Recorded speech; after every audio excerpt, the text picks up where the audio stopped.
Okay, here we go. Trying to be more efficient about this shit. Okay, let's see. Core trade. So, we just to explain what I'm doing. This black line is everything. Is just like a separator line that I use, and everything below this line. These are real. These are trades. These are positions that have been taken, entered or exited, or in them or whatever. And these are positions. But below this black line is things that I may or may not do. Oh, sorry. Okay, so as I was saying, anyway, here is the core trade where it is right now. It's in one of the two possible positions. You can see right here. It's gone above. You know, when you just, I mean, I'm sure it's clear, but you enter these lines when you cross them. You enter on the ups going up, you exit going down. So the fact that it crossed this, that's just the stop if you're in this one. So you're not, so right now, that fact that we're in the 3140, we're not in the 3160. So the next thing that's going to happen is it's going to go back down to 3130 or down to 3160, or if it doesn't do that, we just take our profit. So it's one of those two, or take profit. So going back and looking at it, if we get in at 3160, then by the time if it crosses over that, I'll just get out. It'll be a slight loss. This thing doesn't really drop much until the last day, so, and it's, you know, if it but it's a good chance if it crosses, it'll stay up here, and that'll be that. And once it crosses 3150 is the stop. So once it crosses, it's just above 3150. Like this, it'll be here, it'll be this profit 400-ish to whatever, to exiting at break even. So that's what happens if it goes up to 3160. If it goes down to 3130, now once it crosses 3130, you're out of the of all MES, and at that point you'll stay out until you're at 3140. So you can see at 3140, you'll be at 300 up to over 400, down to 2 whatever. So that's that. So, on schedule for profit. Right now we're negative 137, but the theta by the end of the today, if it doesn't do much, it's going to be nearly break even. But this is susceptible to volatility, and this is based on Ryan's trade. So maybe there should be a different setup for this, maybe fewer longs or something to make it work better. Maybe also I didn't really try to buy cheap calls because there's only a couple days left, so I could look at that. Maybe I'll look at that later and see if that works. But anyway, this is the plan for so far. Okay, that's the core. The bullish one, here's that one. So the same idea for the bullish one. We're not in the 3180. We're only in the 3150, so we're only in one of them. So the next thing that's going to happen is it's going to go back down to 3140 and get us out and be in no MESs, or go back up and get us into this and be in 2 MESs, or stay between these two and just take our profit. So if it goes up to 3180, well, if it goes up, you can see that once it crosses 3180, you're staying above 3170. So profit's kind of meager there or whatever, but still something. And then up here it gets a lot. And then if it goes up this far, then you would just get out again and take a small loss. If it goes down to 3140, then again, now you're above 3150. You say as long as you stay below 3150, again, meager profit, and but make something, and it could even fall into so the whole idea on the bullish one is that it's not trying to make a lot of profit. It's just a lot of the time, unless the market really moves up like crazy, you won't have to do anything. You just put it on and forget it for the most part. I mean, I know this one is not like that, but because there was a huge move up this week. But so, you know, the bearish one, you have to intervene a lot, but you can make a lot. The bullish one, you hardly have to intervene at all, and you can make a medium amount, a small amount, I guess. And then the core is in the middle. You should have to intervene sometimes not at all, sometimes a little, and you should make a medium amount. And so, you know, they really all shouldn't. Wait, I'm sorry. Yeah. So anyway, you get it. Core, bearish, and bullish. They have their pros and cons, and they all could all work in any given week all at the same time too. So, but anyway, that's that. But this one's, you know, again, susceptible to the volatility because maybe I have too many longs on. But, you know, it's working so far. We'll see. Okay, that's that. Bearish one, I got out. And you can see, like, this week, it's the right thing to do, I think. Look, if I uncheck these, you see that I'm a little worse, $77, $86. I mean, it's hard to lose a lot on these trades like this if you play it this way. So if I hadn't gotten out, it wouldn't have been a catastrophe, but that's that, okay? The other iron one, this is the second one. This never has gone anywhere near. This is get in at 3,200 or put a trade on, put protection on at 3,200 or 3,110, either way. You know, you can see it's like this, right? Those 3,200 or 3,110, and I haven't gotten close to hitting either one of those, so I'm just waiting. So it should make $80 today, and it's going to keep going. So we'll see what happens there. That's the iron diagonal, but this is susceptible to volatility too because this will drop. But I started out a pretty decent amount, so you know, and it's worked quite well so far. So there's that.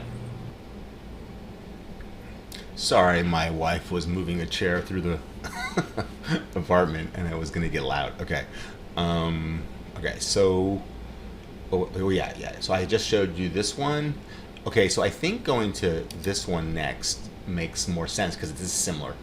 So this one's less susceptible to volatility. Diagonals have more susceptibility than verticals because because you rely on the longs retaining their value on the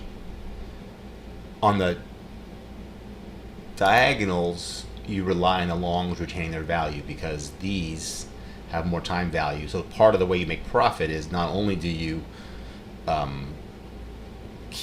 hopefully keep most of this credit, you can also sell back the longs. So in an ideal world, the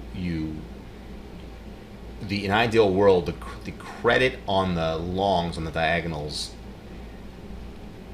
expire worthless, or you get out for a super minimal, like almost nothing, almost zero, and these retain a good bit of value because volatility stays high, and you sell those, so you get out. Like you basically sell the whole thing for a credit, and you buy the whole thing back for a credit at the end, and that's why you can theoretically make more money on these. But so often the volatility drops that it doesn't look as good toward the end of the trade as it does toward in the beginning. Although this is not nearly as bad as Ryan's because it doesn't have so many longs. It only has an equal amount, and not that many, so it does better. So I'm not saying that it's not a worthwhile trade. I'm just comparing it. This one I'm calling my volatility proof trade. Look, I already it started like this. So it's $575. This is never going to change. The only thing that's going to take this down is having losses on the MES. So each one of these losses is $100. So you can do 5 3/4 whipsaws. If you stay between here and have 5 whipsaws, you're going to make $75. If you have 4 whipsaws, you're going to make $175. If you have 0, you're going to make $575, and like that. So I got in here, and it's right here. You can see this is where I got in yesterday at 12:15, which you can look at the other video and see that's true. And it went down. Stop doesn't matter. and you cross the MES, and if I kept going, I would have just gotten out. But then it comes back up, and I got knocked out. So now I'm in here. So now that I'm in here again, I'm not doing anything unless it goes down to 31.40 or 31.90. But I lost $100 because I shorted it here, and I exited here. So that's you lose $100 doing that. So where is it again? Oh, it is there. So you shorted it. So you see you're here. I was here ish, and it went down to 31.40. And when I was at 31.40, you see what it looked like this. And if I kept running, I just would have gotten out. But it backed up to 31.50. So I get out again. So now I'm back to 31.90 and 31.40. I'm just keeping these two up on top just to show where I would get in and get out. So right now, if I were to do it again, look, 31.90 on the top side and 31.40 on the bottom. And I'm not really trying to like make zero. I mean to lose zero if it goes that far, because it doesn't usually go that far and usually win. So, but you know, you can. As time goes on, there's no reason I can't change this. I look at that and say, oh well, you know, because this line is today. That's an important point. So look at tomorrow. Like by tomorrow, okay, now it's in some profit. And on the other side, by tomorrow, okay, it goes pretty far. Now it's in some profit. The next day, you know, so it's not very difficult to at least have a break even or low profit on these trades when it's not working. And when it is working, it bounces around a couple times. You know, sometimes it doesn't even touch either one of these, or it touches one. You have and you lose $100, and then and that's it. So far that's what's happening, and this expires in 2 days. So okay, so that's that. That's what's going on with that one. My put spread trade. This is a longer term play, so I'm not, I'm just trying to put $5,000 in an account and just do it the way I explained. I'm not expecting it to do anything. I don't even know that I should put it in the in my track record thing here until it's not trying to make money each week. It's trying to build, and it's literally no maintenance. So I'm waiting on this. So this green one represents where it is now. So I got it at 10.25, or wherever I got in. The market has fallen since I got in there, and so this is, it's 25 cents in loss right now.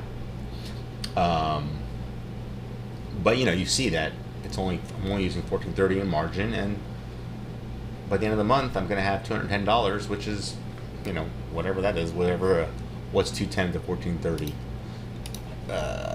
210 into 14.30 is 14%. So in a month, doing nothing. And if it goes up, I'll make more. If it goes down, it'll take another 15 days or 20 days to make that money instead of, that's all. I mean, that's generally how it works. And when volatility drops in this, you just get there faster. Okay, so that's a real simple one. And then these are the Ryan trade. This is Randy's Ryan trade, and this is Ron's Ryan trade. And they're the same trade, except I shifted mine up. And I guess the volatility skewed because the farther ones are at lower volatility, so that's why it's hard to lose. There's not much price risk, but a huge volatility risk, I guess. So this backwardation contango thing, it's not something that I try to bake in volatility into the way I trade it. So I have a couple more trades that I want to start trading. But the other thing I want to say is maybe it's time to just put Ryan's thing to the test each and every week.